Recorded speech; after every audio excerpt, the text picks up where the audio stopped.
ஆண்டவராகிய இயேசுவின் நாமத்தில் தொலைக்காட்சி நேயர்களுக்கு அன்பின் வாழ்த்துக்கள். இது யோபின் புஸ்தகம் 42 அதிகாரம் 12 வசனத்தினுடைய செய்தியினுடைய தொடர்ச்சி, 2ஆம் பாகம். இதனுடைய முதல் பாகத்தை நீங்கள் பார்க்க அன்பாக கேட்கிறேன். எனவே அதை குறித்து அதிகமாக பேச விரும்பவில்லை. அந்த வார்த்தை இப்படி சொல்லுகிறது: கர்த்தர் யோபின் முன்னிலைமையை பார்க்கிலும் அவன் பின்னிலைமையை அதிகமாய் ஆசீர்வதித்தார். ஆங்கில வேதத்தில் இந்த வார்த்தை இப்படி பயன்படுத்தப்படுகிறது: மோர் தென் எவர். அதாவது இதுவரை இல்லாத அளவுக்கு, அளவிடப்பட முடியாத அளவுக்கு தேவன் யோபை ஆசீர்வதித்தார். அப்படியானால் தேவன் ஒரு மனிதனை ஆசீர்வதிப்பதற்கு என்ன காரணங்கள் என்பதை என்னுடைய முந்தின செய்தியில பேசியிருக்கிறேன். அதை கேளுங்கள்.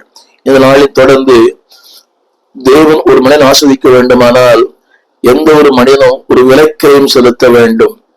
ஆங்கிலத்துல the price is less. இரண்டாவது, ஒரு மனிதனை கர்த்தர் ஆஸ்வதிக்க வேண்டுமானால் அந்த சுய வெறுப்பு இல்லாமல், சுய அர்ப்பணம் இல்லாமல் எந்த ஒரு மனிதனையும் ஆஸ்வதிக்க முடியாது. இன்னைக்கு துக்கமான காரியம் என்னவென்றால், ஒரு காலத்துல சபைகளிலே பொருளாதாரம் இல்லை, ஏழ்மை அதிகமா இருந்தது, ஆனால் பரிசுத்தம் அதிகமா இருந்தது. இன்றைக்கு சபைகளிலே பொருளாதாரம் பெருகி இருக்கிறது, ஆனால் பரிசுத்தம் குறைந்திருக்கிறது. அந்த நாட்களிலே பொருளாதாரம் குறைவு, அர்ப்பணம் அதிகம். இன்றைக்கு பொருளாதாரம் அதிகம், அர்ப்பணங்கள் குறைவு. வருகிற மக்கள் கூட ஏதோ கடமைக்காக வருகிறார்கள். அந்த ஞாயிற்றுக்கிழமை பாதி ஆராதனை, முடிவு ஆராதனை, ஏதோ கடமைக்காக வர வேண்டும். அவர்களும் இன்றைக்கு பாரம்பரிய மக்களாக மாறிவிட்டார்கள். ஒரு காலத்துல பாரம்பரிய கிறிஸ்தவ சொன்ன அன்றைய ஆவிக்குரிய சபைகள் இன்றைக்கு ஒரு பாரம்பரிய சபைகளாக ஏதோ வர வேண்டும். அந்த ஒரு வாரம் தான், சிலருக்கு முதல் வாரம் மட்டும்தான் சபை தெரிகிறது, அடுத்த வாரம் தெரிவதில்லை. அன்பு தேவ பிள்ளைகளே, if you want more blessing, அதிகமான கிருபை, அதிகமான வல்லமை, அதிகமான தயவை பெற வேண்டுமானால் அடுத்த குறிப்பு சொல்ல விரும்புகிறேன். சுய வெறுப்பு மிக முக்கியம். இந்த வசனம், இந்த வார்த்தை சொல்லுகிறது. எங்கே 2 பேரை சொல்ல விரும்புகிறேன். கிரயம் செலுத்த வேண்டும். இரண்டாவது, சுய வெறுப்பும் அவசியம். யோபின் புஸ்தகம் 2ஆம் அதிகாரம் 7ஆம் வசனம்: சாத்தான் கர்த்தருடைய சன்னதியை விட்டு புறப்பட்டு யோபின் உள்ளங்கால் தொடங்கி அவர் உச்சந்தலை மட்டும் கொடிய பருக்களால் அவனை வாதித்தான். வியாதிகளிலே அதாவது ஒரு வியாதினால பல பாடுகள் உண்டு. காணப்படுகிற வியாதி, காணக்கூடாத வியாதி. ஆனால் இது காணப்படுகிற ஒரு வியாதி. மக்களுக்கு ஒரு சலிப்பு, மக்களுக்கு ஒரு சொல்லப்போனால் அவளை குறித்த ஒரு தவறான எண்ணம். அந்த வார்த்தை படிக்கிறேன்: உள்ளங்கால் தொடங்கி உச்சந்தலை மட்டும், உச்சந்தலையிலிருந்து உள்ளங்கால் வரை. அந்த வசனம் சொல்லுகிறது பருக்களால். யோசித்து பாருங்கள், அருவருப்பா இருக்கு. இன்றைக்கு ஒரு சின்ன வியாதி வந்தாலே மனைவி கிட்டே சேர்வதில்லை, கணவன் அன்பு பாராட்டுவதில்லை, பிள்ளைகள் தூரத்தில் இருக்கிறார்கள். இது வெளிப்புறமான ஒரு அருவருப்பை உண்டாக்குகிற ஒன்று. வசனம் சொல்லுகிறது, கொடிய பருக்களால் அவனை வாதித்தான். இத்தனைக்கும் அன்பானவர்களே, அவருடைய நிலைமை நீங்கள் பார்க்கும் போது வேதம் சொல்லுகிறது, அவன் பெரியவனாயிருந்தான். யோபு 1:3 அந்த மனுஷன் கிழக்கத்திய புத்திரிலே மிகவும் பெரியவனாயிருந்தான். அதே யோபு 2ஆம் அதிகாரம் 8ஆம் வசனத்திலிருந்து அந்த ஒரு பெரிய பட்டியல் போடப்பட்டிருக்கிறது. 8 13 வரை நான் சில வசனங்கள் மட்டும் வாசிக்கிறேன். அவன் ஒரு ஓட்டை எடுத்து தன்னை சுரண்டி கொண்டு சாம்பலில் உட்கார்ந்தான். எவ்வளவு அருவருப்பல்ல! யோசித்து பாருங்கள். கட்டிய மனைவி எங்கே, உறவுகள் எங்கே, சொந்தங்கள் எங்கே? சாம்பலில் உட்கார்ந்தான். 13ஆம் வசனம் வேதம் சொல்லுகிறது, அவன் துக்கம் மகா கொடிய துக்கம். He paid a price. ஏனென்று கேட்கவில்லை. அன்பானவர்களே, முறுமுறுப்பு இல்லை, அங்கே தர்க்கங்கள் இல்லை, ஆண்டவரோட வாதாடவில்லை, தேவனை குறித்த மனத்தாங்கள் இல்லை. அந்த வார்த்தை சொல்லுகிறது, அவன் துக்கம் மகா கொடிய துக்கமாயிருக்கிறது. அது அடுத்த வார்த்தை போட்டிருக்கிறது, ஒருவரும் அவனோடு ஒரு வார்த்தையும் பேசாமல். இன்னைக்கு யோசித்து பாருங்களேன். இன்னைக்கு பிரச்சனை அதுதான். என் கணவன் என்னோடு பேசுவதில்லை, என் மனைவி என்னோடு பேசுவதில்லை. நேற்று கூட ஒரு குடும்பத்தை சந்தித்தேன். அந்த சகோதரி சொன்ன வார்த்தை, 30 ஆண்டுகள் ஒரே வீட்டில் வசிக்கிறார்கள், ஆனால் பேசுவதில்லை. உண்பார், உறங்குவார், அவ்வளவுதான். அவர் காரியத்தை அவர் பார்ப்பார். 30 ஆண்டுகள் எவ்வளவு பெரிய வேதனை அல்லவா? அதே போல ஆண்களும் இருக்கிறார்கள், பெண்களும் இருக்கிறார்கள். இந்த காலையிலே ஒரு தொலைபேசியில ஒரு சகோதரி 3 ஆண்டுகள் தன் கணவனோடு பேசுவதே இல்லை. ஆனால் அந்த கணவன் எல்லாவற்றுக்கும் அந்த குடும்பத்தை பராமரிக்கிறார், 2 பிள்ளைகளை பராமரிக்கிறார். ஆனால் இவள் அவனோடு பேசுவதே இல்லை. இவ்வளவு பெரிய துக்கம், அது கணவனின் துக்கம். 3 ஆண்டுகளாக எல்லாவற்றையும் அவர் பார்க்கிறார். வாடகை, உணவு, பிள்ளைகளுடைய படிப்பு செலவு எல்லாவற்றையும் பார்க்கிறார். ஆனால் மனைவி பேசுவதில்லை. இதற்கு பல காரணங்கள் இருக்கலாம். ஆனால் வேதம் சொல்கிறது அது எவ்வளவு பெரிய மன அழுத்தம் அந்த கணவனுக்கு.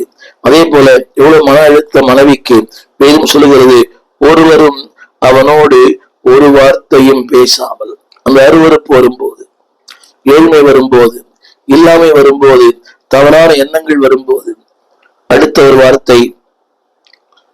ஒரு வார்த்தை அவனோடு கூட தரையில உட்கார்ந்தார்கள். 2 அர்த்தங்கள் உண்டு. பேச விரும்பவில்லை, பேச முடியவில்லை. நான் சொல்ல வந்த வார்த்தை, அன்பானவர்களே, if you want to get more, you have to pay the price. You are selfless. உன்னுடைய சுயம் உன்னை விட்டு நீங்க வேண்டும். இன்றைக்கு பாட்டெல்லாம் பாடுறோம், சுயம் என்னில் சாம்பலாய் மாற சுத்தாவிய அனல் மூட்டும். சுயம் மாற தெரியல, கோபம் மூக்கு மேல வருது. நல்ல ஆவிக்குரிய அனுபவம் தான். உன்னுடைய முதிர்ச்சி எப்ப தெரியுமோ, எதிர்மறையான சூழ்நிலைகளிலே அவன் எப்படி தன்னை வெளிப்படுத்துகிறான். திரும்ப சொல்லுகிறேன், எதிர்மறையான சூழ்நிலைகளிலே when the times of offenses, விமர்சனங்கள் வரும்போது, ஏளனங்கள் வரும்போது, பரியாசங்கள் வரும்போது, இல்லாததையும் புல்லா சொல்லும் போது, how I reflect, உடனே கோபம் தலைக்கு மேல ஏறுது. வார்த்தைகள் மாறுகிறது. தடித்த வார்த்தைகள், கெட்ட வார்த்தைகள். என்னை கேட்டுக்கொண்டிருக்கிற அன்பு தேவ பிள்ளையே, if you want to get more, yourself should be less. உடைய சுயம் அதாவது முற்றிலும் அகற்றப்பட வேண்டும். 42:6 சொல்லுகிறார், ஆகையால் நான் என்னை அருவருத்து, அது அந்த செல்ஃப் டினையல். நான் என்னை யாருமே அவங்களை அருவருப்பதில்லை. நான் என் மனைவி, என் குழந்தை, எனக்கு எது விருப்பம் அதை செய்வேன். ஆண்டு விருப்பமா, அதை பற்றி எனக்கு ஐ டோன்ட் கேர். எனக்கு விருப்பமா, ஐ டோன்ட் கேர். இது கர்த்தருக்கு பிரியமா, ஐ டோன்ட் கேர்.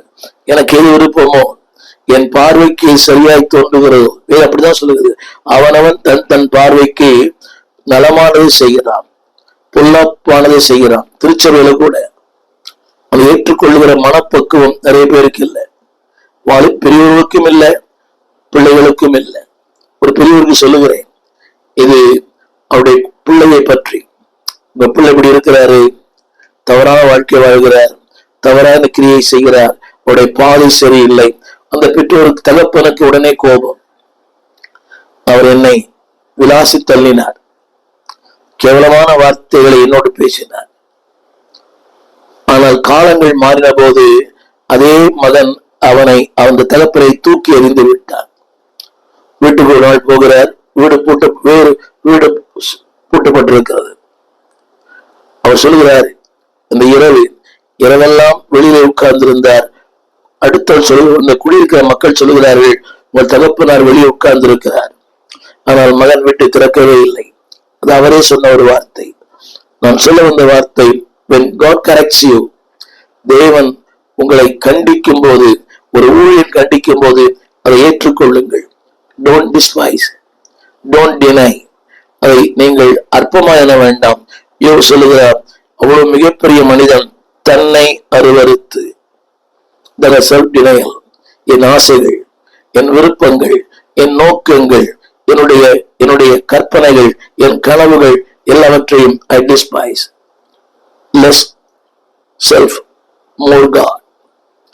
சுயம் சாம்பலாய், தேவன் அதிகமாய். அந்த வார்த்தை அவன் சொல்லுகிறான், நான் மனஸ்தாபப்படுகிறேன் என்றான். இன்னைக்கு யாரும் மனஸ்தாபப்படுறதே இல்லை. திருவிருத்தாராதனை கூட இன்னைக்கு அது ஒரு பாரம்பரியமாயிடுச்சு. ஒரு மனஸ்தாபம் நாட்களிலே திருவிருந்து கண்ணீரோடு அழுகையோடு. இன்னைக்கு வேகமாய் கூட்டம் அதிகம், சீக்கிரத்தில் அனுப்ப வேண்டும். எனவே எந்திரமான ஒரு திருவிருந்து ஆராதனை, வேகமான ஒரு திருவிருந்து ஆராதனை, அர்ப்பணம் இல்லை, அழுகை இல்லை, புலம்பல் இல்லை, மனஸ்தாபம் இல்லை, அறிக்கை இல்லை. அவன் சொல்கிறான், நான் மனஸ்தாபப்படுகிறேன். யோசித்து பாருங்கள் அவருடைய வாழ்க்கை. இதுதான் தேவனால் பயன்படுத்தப்பட வேண்டுமானால் செல்ஃப் லெஸ் செல்ஃப் மோர் காட். யோவான் தன்னுடைய வாழ்க்கையை பார்க்கிறோம். அவர் சொல்கிற வார்த்தை யோவான் 3:30, அவர் பெருகவும் நான் சிறுகவும். வேதம் சொல்கிறது, அவனைப் போல ஒருவனும் பெரியவன் ஒருவனும் இல்லை. நம்ம கவனிக்க வேண்டும். மத்தேயு 11:11, ஸ்திரீகளிடத்துல பிறந்தவனில் யோவான் ஸ்நானகளைப் போல பெரியவன் ஒருவனும் இல்லை, எழும்பினதில்லை, ஆகிலும் நம்ம கவனிக்க வேண்டும். இன்ஸ்பைட் ஆஃப், அவன் சொல்லுகிறான், அவன் சிறியவனாய் இருக்கிறவன் எவனோ, அதாவது ஆகிலும் in spite of all is potential, all is degrees, எல்லாமே இருக்குது. திறமை, தாளந்து, மக்கள், பணம், கூட்டம் எல்லாம் இருக்கிறது. ஆகிலும் அவன் சொல்லுகிறான், அவர் பெருகும், புகழ் இருக்கிறது, எல்லாம் இருந்தாலும் அவர் பெருகவும். இத்தனை பேருக்கு இந்த எண்ணம் இருக்குது. டாக்டர் செல்வன் யூஸ், ஒரு மாபெரும் தேவ மனிதர், இங்கிலாந்து தேசத்துல எவ்ரிடே வித் ஜீசஸ் என்ற பத்திரிகையின் ஆசிரியர். அவருடைய பல செய்திகளை நான் என்னுடைய செய்திகளை கையாண்டிருக்கிறேன். அவர் செய்தியால் கவலைப்பட்டவர்கள் சுந்தரம் ஐயா அவர்கள், என்டில் ஜோசப் அவர்கள், அவர் செய்தியை பயன்படுத்தின மக்கள். அவர் சொல்லுகிறார், ஒவ்வொரு கூட்டத்தின் முடிவில் சொல்லுகிறார், இந்த கூட்டத்தால் வருகிற எந்த ஒரு மகிமையும் தொடாதபடி என்னை காத்துக்கொள்ளும், சகல கனமும் துதியும் உமக்கே உரியது. நாம் சொல்லுகிறோம், ஆனால் உள்ளுக்குள்ளே அந்த கனத்தை நாம் எடுத்துக் கொள்ளுகிறோம். சொல்லுவது அப்படித்தான், சகல கனமும் துதியும். ஆனால் எதிர்பார்க்கிறோம், மக்கள் என்னை கனம் பண்ண வேண்டும், பாராட்ட வேண்டும். இல்லை அன்பானவர்களே, if you want more, கவனிங்க, if you want more recognition, if you want more praise, அன்பானவர்களே உங்களையே தாழ்த்துங்கள். அங்கீகாரம் தேவையா? தாழ்த்துங்கள். பாராட்டப்பட வேண்டுமா? தாழ்த்துங்கள். அன்பானவர்களே, திரும்ப திரும்ப அந்த வார்த்தை சொல்லுகிறேன், willing to be less.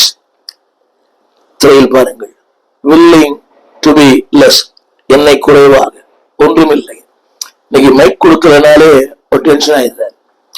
பெயர் கூட பாருங்க, அவர் பேர் சின்னதா போட்ட கூட வர்றதில்லை. சொல்லுகிறார், என் பெயரை பெரிதாய் போடுங்கள்.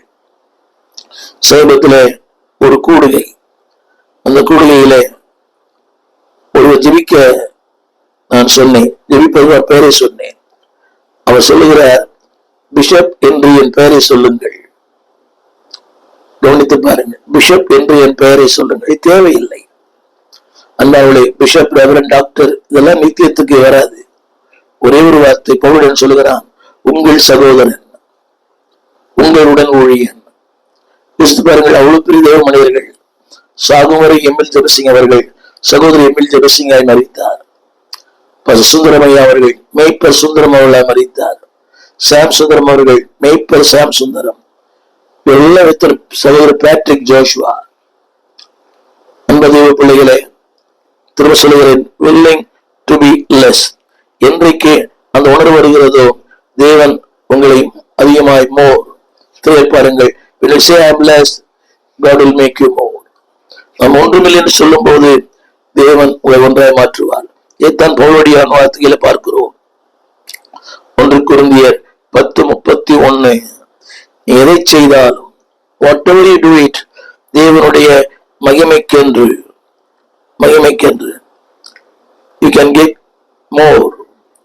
எதை செய்தாலும் பேசினாலும் பிரசங்கித்தாலும், அன்பு பிள்ளைகளே, அது இயல்பாக வரும். நாங்களும் கவனிங்கள், இந்த செய்திகளை பேசுகிறோமே, ஊடகத்தில் பேசுகிறோம், மக்கள் அதை கனம் பண்ண வேண்டும் என்று விரும்புகிறோம், பாராட்ட வேண்டும் என்று விரும்புகிறோம். அது மனித இயல்பு. ஆனால் இப்படி யாரும் பாராட்டுவதில்லை. 1000-ல் ஒருவர், 1,00,000-ல் ஒருவர். நீங்கள் அப்படி இருந்தால் நன்றி. ஆனால் willing to be less, getting more. உங்களை குறைவாக எண்ணிக்கொள்ளுங்கள், அப்பொழுது you will get more. தொடர்ந்து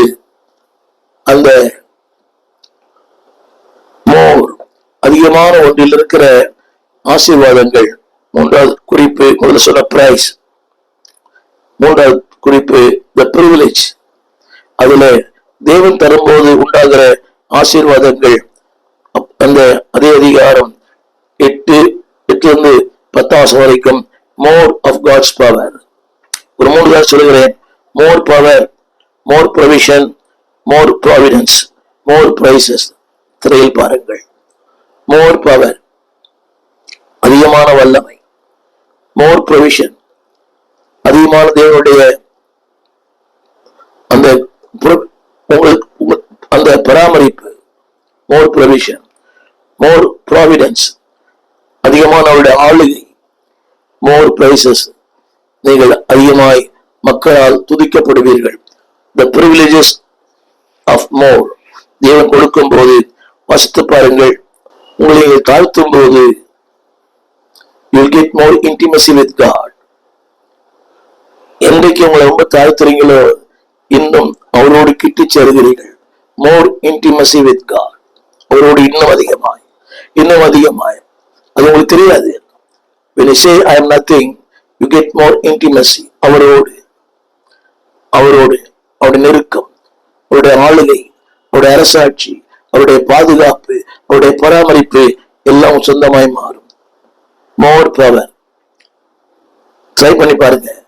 when you say you are less, you will get more power. இதைத்தான் எலியா சொன்னான். 1 ராஜாக்கள் புஸ்தகம் 17 அதிகாரம் 1 1 ராஜாக்கள் 17:1. அவன் சொன்ன ஒரு வார்த்தை, மோர் பவர். நான் ஒன்றுமில்லை என்று சொல்லும் போது அவன் சொல்லுகிற ஒரு வார்த்தை, அந்த ஆகாபை நோக்கி, என் வாக்கின்படியே அன்றி இந்த வருஷங்களிலே பனியும் மழையும் பெய்யாதிருக்கும் என்று இஸ்ரவேலின் தேவனாகிய கர்த்தருக்கு முன்பாக நிற்கிற நான் அவருடைய ஜீவனை கொண்டு சொல்லுகிறேன். நான் குறிப்பிட வேண்டிய சத்தியம் என்னவென்றால், when you say you are nothing, you get more power. Try பண்ணி பாருங்க. ஊழியங்கள்ல, உங்க பிரசங்கத்துல, உங்களுடைய வாழ்க்கையில when you say you are nothing, you will get more power. இதைத்தான் யாக்கோபு 5:17 வாசிக்கிறோம். 5:17 மோர் பவர். வசனம் சொல்லுகிறது, அவன் கருத்தா ஜெபித்தான், மழை பெய்யவில்லை. மறுபடி ஜெபித்தான், மழை பெய்தது. மோர் power. when you say I am less. அந்த வார்த்தையை நான் படிக்கிறேன், கேளுங்கள். அவர் கர்த்தருக்கு முன்பாக நிற்கிற நான் சொல்லியிருக்கலாம், தீர்க்கதரிசியாகிய நான். அந்த வார்த்தை இல்லை, கர்த்தருக்கு முன்பாக நிற்கிற நான். அப்படியானால் அதுல ஒரு தாழ்மை. நான் ஒன்றுமில்லை, என் அறிவு, திறமை, என் ஞான, கல்வி, செல்வங்கள் ஒன்றுமில்லை, குப்பை என்று எண்ணுகிறேன். துக்கமான ஒன்று, இந்த இளம் ஊழியர்கள் ஆட்டம் பாட்டம் கொண்டாட்டம், கோட் சூட். உங்களுக்கு அதாவது நாம் இந்தியாவில் வசிக்கிறோம். அவர்கள் கோட் சூட் போறதுக்கு குளிர்காலத்திற்காக, நாம கோட் சூட் போறது ஸ்டைலுக்காக. ஏற்றுக்கொண்டாலும் ஏற்றுக்கொள்ளாவிட்டால் அது குளிர் பிரதேசம்.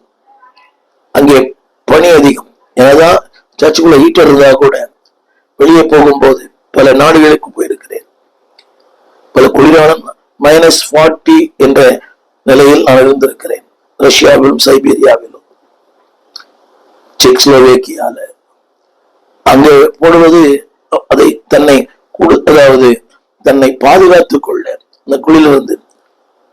ரஷ்யாவில -20 இருந்திருக்கிற அனுமதி கொண்டு பிப்ரவரி மாதம் கடும் குளிர். அதே போல கொரியாவில டிசம்பர் மாதம் பயங்கர குளிர். உங்களுக்கு அது அனுபவம் இருக்கலாம்.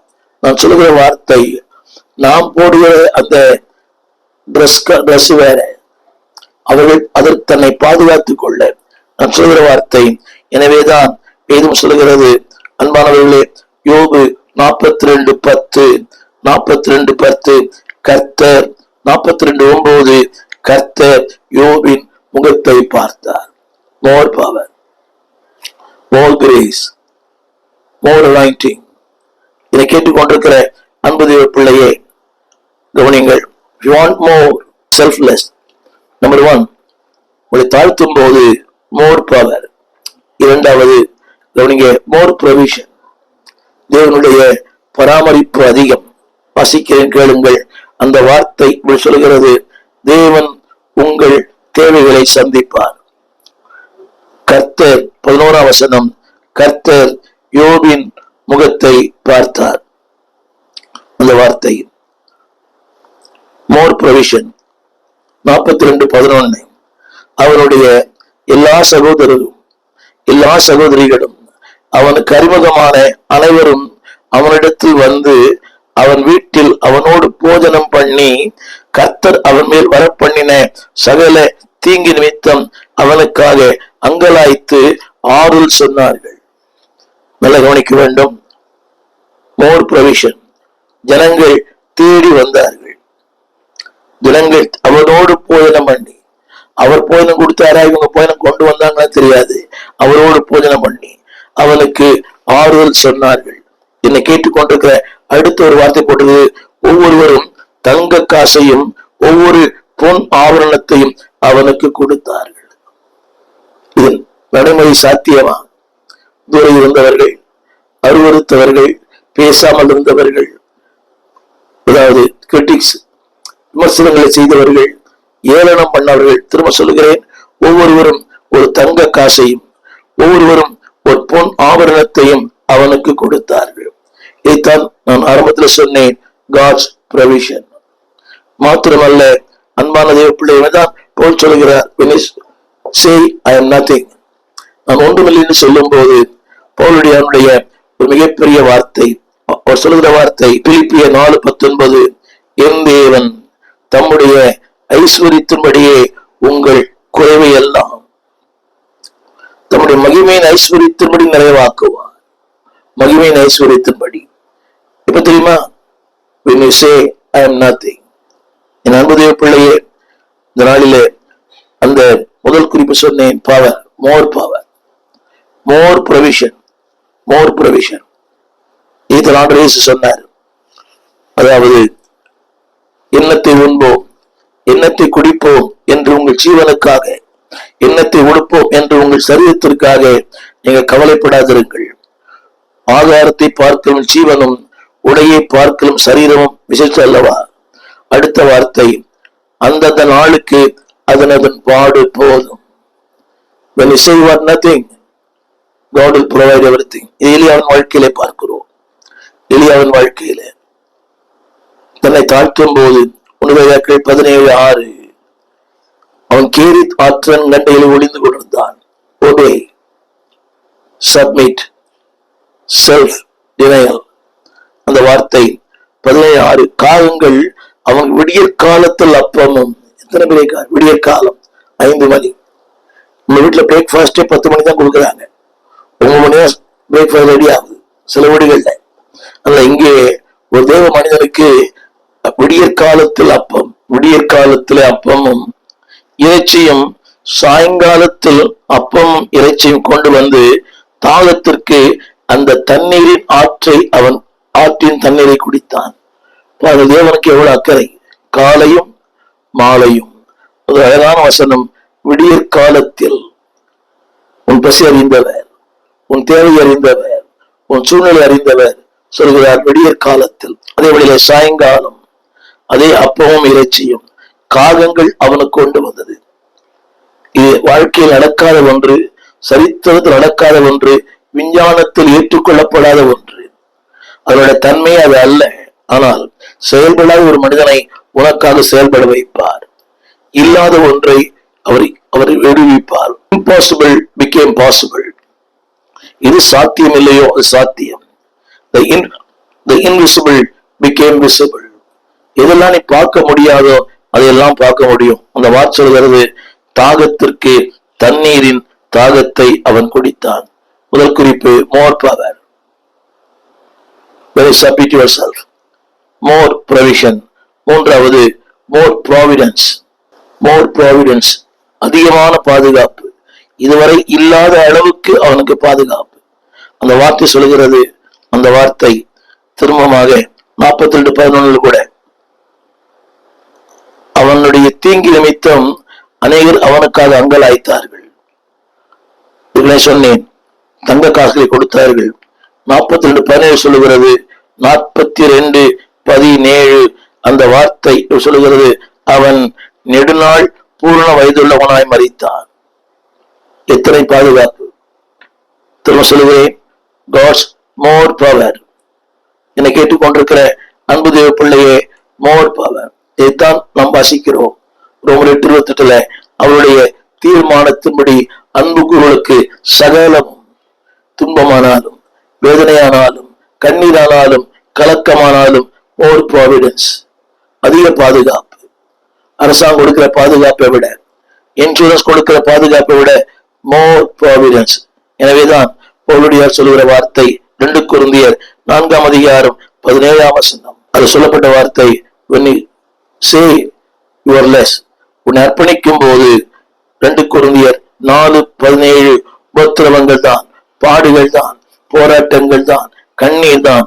வேதம் சொல்லுகிறது அதிகமான நித்திய கன மகிமை.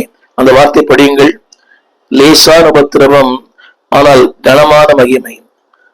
அது அடுத்து சீக்கிரத்தில் நீங்க உபத்திரவம், இங்கே மிகவும் அதிகமான நித்திய கன மகிமை. இத்தனை அருமையான வார்த்தைகள். மிகவும் அதிகமான நித்திய கன மகிமை. நான் சொல்கிற வார்த்தை மோர் ப்ராவிடன்ஸ். என் அன்பு தேவ பிள்ளையே, இது ஆண்டவர் உங்களுக்கும் அவர் சொந்தமாக்கி தருவார். ஆண்டு சொல்கிற வார்த்தை யோவான் சொன்னார், இப்பொழுது நீ அறியாய், இனி அறிந்து கொள்ளுவாய். Commit your self. உன்னை தியாகம் பண்ணும் போது, உன்னை அர்ப்பணிக்கும் போது, இப்பொழுதும் தெரியாது. ஆண்டவனை ஊழியத்திற்கு அழைக்கும் போது 1000 கேள்விகள். அடிப்படை தேவையே இல்லை. என்னோடு பிறந்த 9 பேர். மூத்தவன் குடும்பத்தை பாதுகாக்க வேண்டிய பொறுப்பு, பராமரிக்க வேண்டிய பொறுப்பு. ஒரு தினக்கூலி செய்கிற ஒரு தகப்பன். அடிப்படை தேவையில்லாத ஒரு வாழ்க்கை. ஆனால் அன்னைக்கு தேவன் அழைத்த போது 1000 கேள்விகள், 1000 குழப்பங்கள்.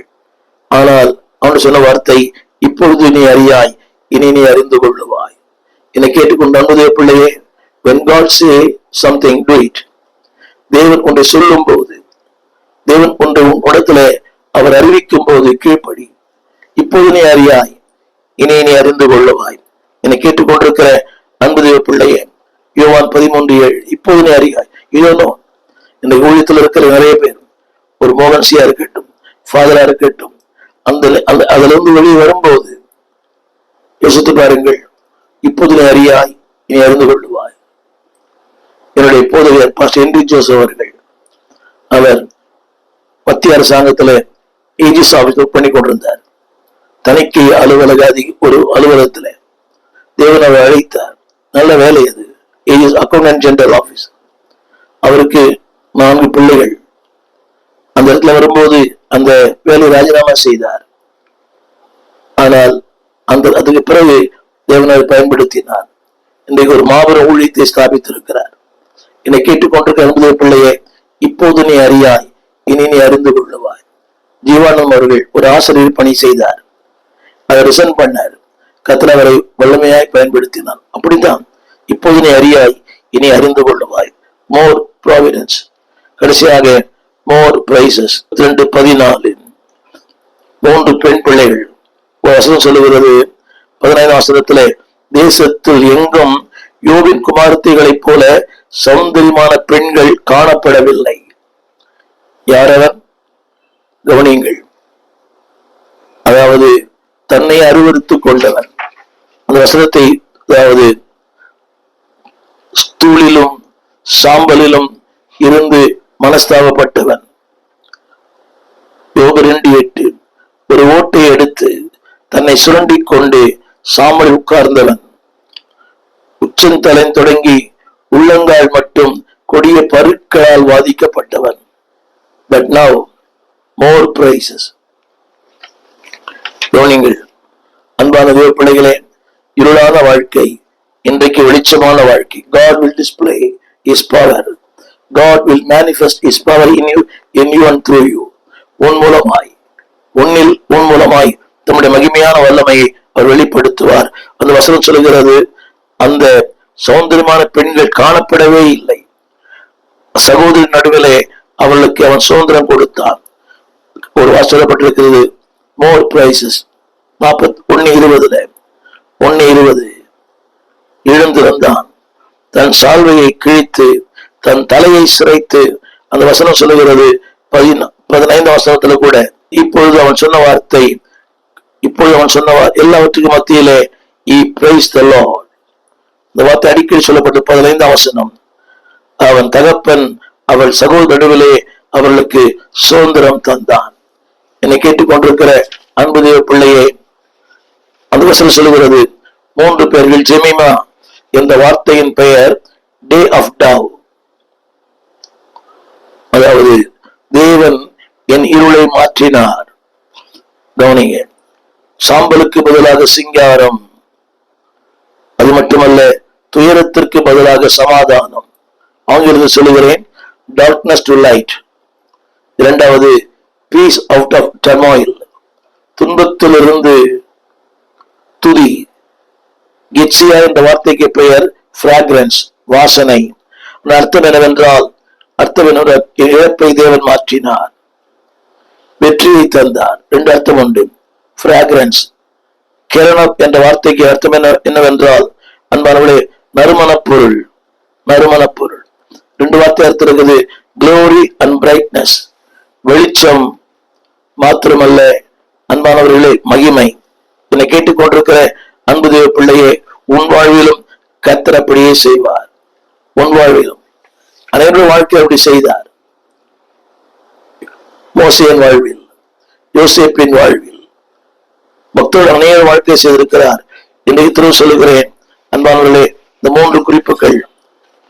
The privilege of more, தேவன் ஆசீர்வதிக்கும் போது கிடைக்கிற ஆசீர்வாதங்கள். more power, more provision, more providence, more prize.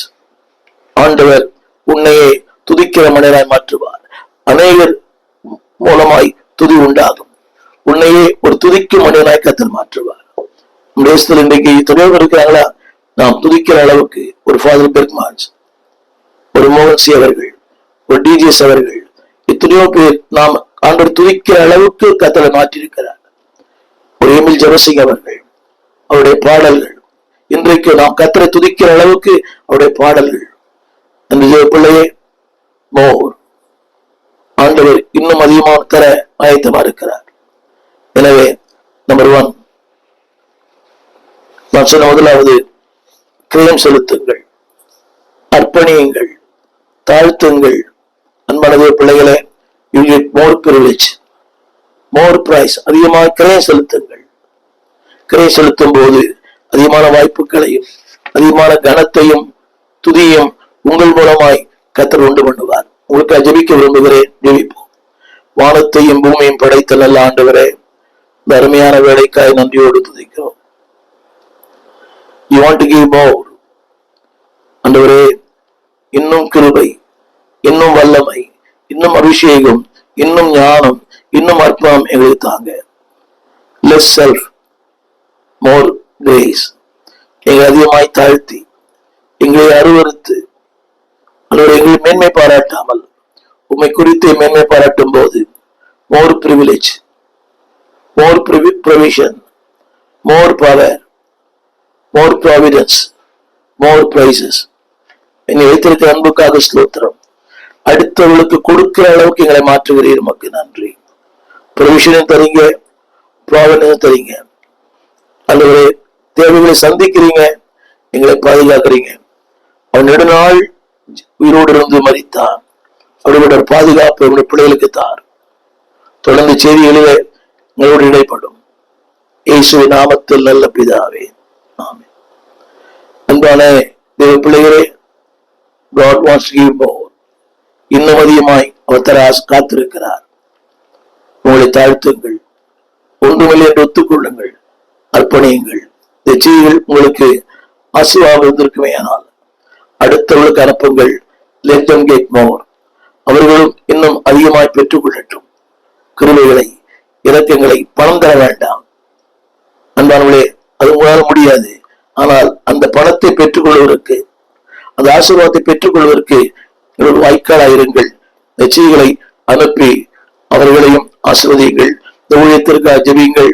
தேவன் ஏவினால் இந்த ஊழியத்தை தாங்குங்கள்.